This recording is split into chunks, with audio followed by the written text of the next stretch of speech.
آج جس عنوان پر ہم بات کرنے والے ہیں وہ حسد ہے۔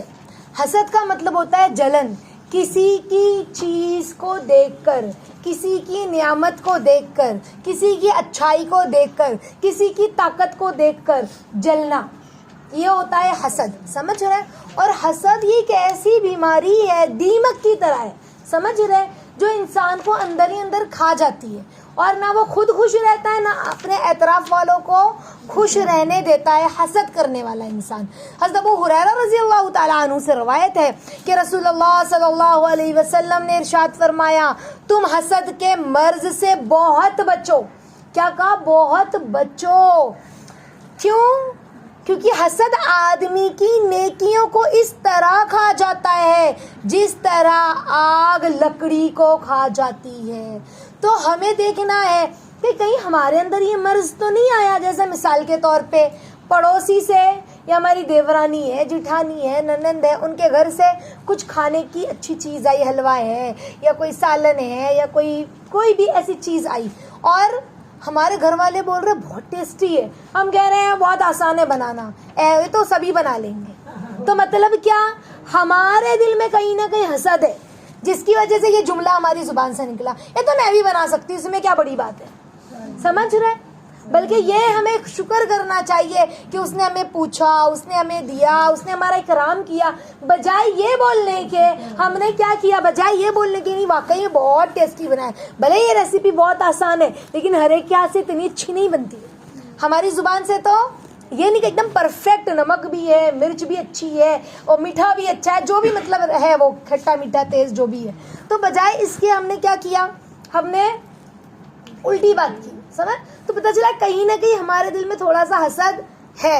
اس کے لیے اکثر عورتوں میں بھی یہ چیز پائی جاتی ہے، جیسے دیورانی جٹھانی ہے نا، ننند بھاوج ہے، تو دل میں حسد کا جذبہ ہوتا ہے پیدا، بہنوں میں بھی ہوتا ہے، بھائی میں بھی ہوتا ہے۔ اللہ کے نبی فرما رہے بہت بچو، جیسے کسی کا بھائی بہت طاقتور ہے یا بہت ذہین ہے نا کام کاج میں، یا بہت مالدار ہے، تو پھر اس سے بھی حسد ہے نا، کہ وہ کیا اتنا تو ہم لوگ بھی کر لیں گے، کوئی بڑا کام تھوڑی نہ کرتے وہ لوگ۔ مطلب ہماری زبان جو بول رہی ہے حسد اگل رہی ہے، یہ جلن ہے، سمجھ رہے، یہ حسد ہے جو یہ بول رہی ہے۔ اور اللہ کے نبی کی حدیث ہے بہت بچو۔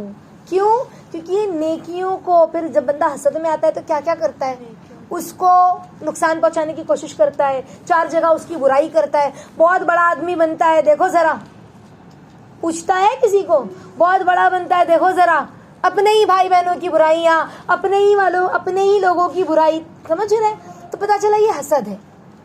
یہ کیا ہے؟ حسد ہے۔ اور یہ کیسی ہماری نیکیوں کو ختم کر رہی ہے، ہمیں اندر سے خود بھی جلا رہی ہے، اور ہماری نیکیوں کو، کیونکہ ہم اس کی غیبت کر رہے ہیں، اس کو برا بھلا کہہ رہے ہیں چار لوگوں کے بیچ میں، جس کی وجہ سے ہماری نیکیاں جا رہی ہے۔ بسا اوقات تو انسان حسد میں اتنا اندھا ہو جاتا ہے کہ اس کو مارنے تک کی تکلیف پہنچانے، مطلب جان تک لینے کی تکلیف میں رہتا ہے، اور بسا اوقات جادو وغیرہ ہے یا کوئی بھی ہے۔ اب آپ یہ نہیں کہنا کہ آپا میرے ساتھ بھی بہت مسئلہ آ رہا ہے، میری دیورانی اور جٹانی مجھ سے بہت چڑھتے، کہیں انہوں نے تو جادو نہیں کر دیا۔ اب یہ مطلب یہ نہیں ہے کہ سبھی جادو کرنے بیٹھ گئے، لیکن انسان حسد میں اتنا اندھا ہو جاتا ہے کہ پھر وہ ہوتا ہے نا باباؤں کے پاس اور پنڈتوں کے پاس گندا سفلی علم کرنا، یہ وہ بھی اس پر بھی تل جاتا ہے، سمجھ رہے؟ حسد اتنی بری چیز ہے۔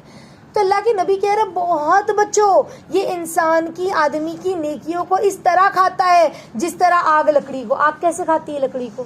ہاں، پوری راکھ ہو جاتی ہے لکڑی، ہے نا۔ حضرت زبیر رضی اللہ تعالیٰ عنہ سے روایت ہے کہ رسول اللہ صلی اللہ علیہ وسلم نے فرمایا کہ اگلی امتوں کی، جو تم سے پہلے امتیں گزری ہیں، ان کی مہلک بیماری یعنی حسد بعض تمہاری طرف چلی آ رہی ہے۔ یہ حسد کی بیماری کس میں تھی؟ پچھلی امتوں میں تھی، اور یہ بیماری تمہارے اندر بھی چلی آ رہی ہے۔ یہ بالکل صفایا کر دینے والی اور مونڈ دینے والی ہے۔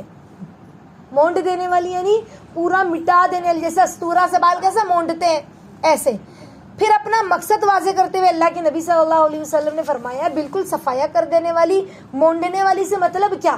مطلب میرا اس کہنے کا مطلب یہ نہیں ہے کہ یہ بالوں کو مونڈنے والی ہے، بلکہ یہ مونڈتی ہے اور بالکل صفایا کر دیتی ہے دین کا، یعنی انسان اپنے دین کا بھی باقی نہیں رہتا۔ ظاہر سی بات ہے جب حسد کی آگ بڑھ جائے گی اسے پتہ بھی نہیں چلے گا، اتنا وہ حسد کی آگ میں جھلسے گا کہ سامنے والے کو جو حسد کی آگ میں جل رہا ہے اسے پتہ بھی نہیں چلا اور اس نے ایسا نقصان کر بیٹھا جو اللہ اس کے رسول کو ناپسند تھا، ہے نا؟ جیسے اس کی جان کے در پہ ہو گیا۔ اسلام میں کتنا بڑا جرم، دین سے اپنا ہاتھ دھو بیٹھ رہا ہے نا، اتنا کہ وہ غیروں کے پاس چلا گیا حسد کے مارے، ہے نا؟ حسد کی آگ ایسی دل میں بھڑکی کہ دیکھو ہم جب تاریخ کو پڑھتے ہیں تو تاریخ میں بھی یہی ساری چیزیں ہمیں نظر آتی ہے کہ انسان کسی کی بہادری سے، کسی کی طاقت سے اتنی حسد کرنے لگتا ہے کہ پھر وہ مسلمان ہونے کے باوجود بھی غیر مسلموں کا ساتھ دینے لگتا ہے، اور اپنے اسلام کی جو مسلمانوں کی جو کہ کہنا چاہیے خبریں ہیں، جو ان کے اندر میٹنگز ہو رہی ہے، سمجھ رہے، وہ جا کے باہر اس کی جاسوسی کر دیتا ہے۔ اتنی حسد کی آگ بری چیز ہے کہ دین کو بھی مونڈ دیتی ہے، تاریخ میں اس کے ثبوت ملتے ہیں۔ تو پتہ چلا کہ حسد اتنی بری چیز ہے کہ انسان کو اپنا بھی نہیں رہنے دیتی، دین تک کا صفایا کر دیتی ہے۔ تو ہم انشاءاللہ اپنے اندر چیک کریں کہیں ہمارے اندر حسد تو نہیں آ گیا، سمجھ رہے؟ کوئی بھی نعمت، ضروری نہیں صرف مال کے معاملے میں حسد ہو، دین کے معاملے میں بھی حسد۔ جیسے مثال کے طور پہ کوئی علم کے معاملے میں زیادہ جانتا ہے، اچھے سے بیان کر رہا ہے، تعلیم اچھے سے لے رہا ہے، تو ہم کہہ رہے ہیں نہیں وہ کہاں اچھی تعلیم لیتی ہے، وہ دیکھو ان لوگ کا گھر کا کیا ماحول ہے، ہمارے یہاں بیٹھو تعلیم میں، سمجھ رہے؟ تو دوسروں کی برائی ہے نا۔ بعض مرتبہ حسد ایسا ہوتا ہے کہ ایک ڈاکٹر دوسرے ڈاکٹر کی برائی کرتا ہے کہ وہ ڈاکٹر کے پاس نہیں جانے کا، وہ ڈاکٹر ایسا ہے، پتہ چلا حسد اور جلن ہے، سمجھ رہے؟ تم اپنے شعبے والوں کی برائی کر رہے ہو، اس کا مطلب کیا ہے؟ تمہارے دل میں حسد ہے کہ وہ اچھا نہیں ہے، وہ اچھا نہیں ہے، فلاں ایسا ہے، فلاں ایسا ہے۔ تو یہ اس سے ہمیں بہت بچنا ہے، بہت زیادہ۔ ہم دیکھیں اپنے گھر میں دیورانی ہے، جٹھانی ہے، بھابھی ہے، ننند ہے، تو ان کے معاملے میں ہمارا کیا معاملہ ہے؟ اگر وہ کھانا اچھا بنا رہے ہیں، ان کا بہت اچھا کھانا بناتی ہے تمہاری بھابھی، کسی نے ہم سے کہا تمہاری بھابھی بہت اچھا کھانا بناتی ہے، کیا فائدہ ایسا کھانا بنانے کا؟ کھانا ہی اچھا بناتی ہے نا، اور کوئی کام اچھا نہیں کرتی، سمجھ رہے؟ دوسروں سے ہم نے کیا کیا؟ برائی بیان کی، سمجھ گئے؟ تو پتہ چلا کہ جو اچھائی ہے اس اچھائی کو ہم نے بیان نہیں کیا۔ ہاں صحیح ہے، بہت اچھا کھانا بناتی ہے، اگر ہم نے یہ کہہ دیا تو ہم یہ بات نہیں کہہ پا رہے، کیوں؟ کیونکہ ہمیں ان کی وہ اچھائی اچھی نہیں لگ رہی ہے۔